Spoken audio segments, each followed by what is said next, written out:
ડાંગ જિલ્લામાં મિશન શક્તિ યોજના હેઠળ સખી વન સ્ટોપ સેન્ટર માટે વિશેષ વાનને લીલી ઝંડી બતાવીને રવાના કરવામાં આવી હતી।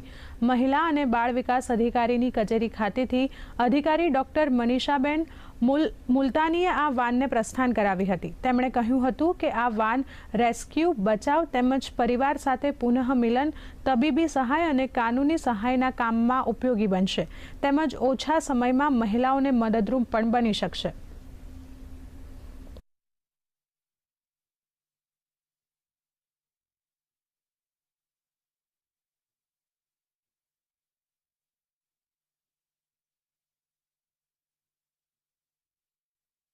મિશન શક્તિ યોજનાના અધ્યક્ષ વ કલેક્ટર સરના માર્ગદર્શન હેઠળ આજ રોજ પ્રાંત અધિકારી શ્રી કુમારી કાજલબેન આંબલિયા અને મહિલા અને બાળ અધિકારી શ્રી મનીષાબેન મુલતાનીના હસ્તે સખી વન સ્ટોપ સેન્ટરને ભારત સરકાર દ્વારા જે વાહન પ્રોવાઈડ કરવામાં આવેલું છે એમને સખી વન સ્ટોપ સેન્ટર આહવાના અર્પણ કરવામાં આવે છે।